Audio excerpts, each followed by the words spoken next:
ভালোবাসা বা প্রেমের টানে সাত সমুদ্র পাড়ি দেবার কথা তো অনেকেই শুনে থাকি, কিন্তু সেই ভালোবাসার সাক্ষী বা হতে পারে কজন? এবার সেই গল্পের ভেতরে প্রবেশ করে চলে আসি সাত সমুদ্র পাড়ি দিয়ে বাংলায় আসা ব্রাজিলীয় সেই প্রেমিকার কাছে।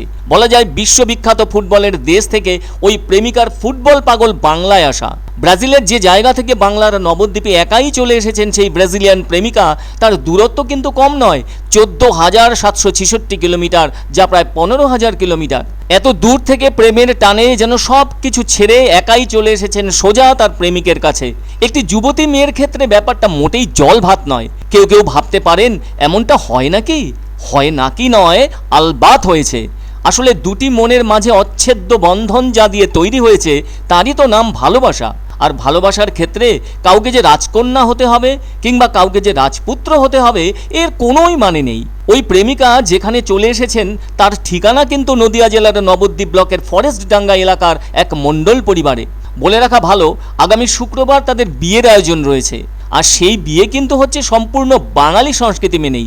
এতক্ষণ তো কথা বলতে বলতে এগোচ্ছিলাম, অথচ বিদেশিনীর নাম তো বলা হয়নি। ওই ব্রাজিলিয়ান প্রেমিকার নাম ম্যানুয়েলা আলভেজ ডি সিলভা, আর প্রেমিকের নাম কার্তিক মণ্ডল, বাবার নাম দিলীপ মণ্ডল। এদিকে প্রেমিক কার্তিক কর্মসূত্রে থাকেন গুজরাটের সুরাটে। ফলে সেখান থেকে সোশ্যাল মিডিয়ার মাধ্যমে এদের প্রথম কথাবার্তা হয়। ধীরে ধীরে সেই সব টুকরো টুকরো কথা থেকেই একটু একটু করে ভালোবাসার ঘর বোনা শুরু হয়। এভাবেই ছোট্ট আলাপ থেকে বড় আলাপ, আর সেই সব আলাপ পরিচয় থেকেই জমে ওঠে প্রেম। এভাবেই 4 বছর ধরেই দুজনের দুজনকে অনেকখানি চেনা হয়ে ওঠা। তাই সেই চেনা যখন দূর থেকে আরও কাছের হয়ে ওঠে তখন কিন্তু আত্মিক টান অনুভব হয়। তাই তখন কোথায় কত দূরে সেই পেলের দেশ ব্রাজিল আর কত দূরে ভারতের নবদ্বীপ, সেই দূর কিন্তু ছোট হয়ে পড়ে। তাই হাজার হাজার কিলোমিটার মানে তো দুজনের মধ্যে একটা দূরত্ব মনে হয়েছিল এতদিন। তাই দুজনেই দুজনায় কাছে পেতে চায়। আর সেই চাওয়া তো ভাবলে হবে না, ভাবনাকে সরিয়ে কোনো একজনকে তো কারো কাছে ছুটে যেতে হবে। সেই ছুটে আসায় ম্যানুয়েলা যেন একাই ভালোবাসার পথ বেয়ে অচেনা অজানা পরিবেশের উদ্দেশ্যে দুরন্ত হয়ে ওঠেন। সেজন্য নিজের পরিবার পরিজন জন্মভূমি সব কিছুকে এক লহমায় পিছনে ফেলে ভালোবাসার মূর্ততায় দ্বিধাদ্বন্দ্বহীন অবস্থায় বাংলার প্রেমিকের কাছে চলে আসলেন। সত্যি তো, ভালোবাসাকে মর্যাদা দিতে গেলে ভালোবাসারও প্রয়োজন। তবে একটা সত্য বলতেই হয়, ভালোবাসা হলো একটি মানবিক অনুভূতি এবং আবেগজনিত অনুভব। বিশ্বের অনেক আশ্চর্যজনক স্থাপত্য তো ভালোবাসারই সৃষ্টি। নিশ্চয়ই মনে আছে ব্যাবিলনের শূন্য উদ্যানের কথা।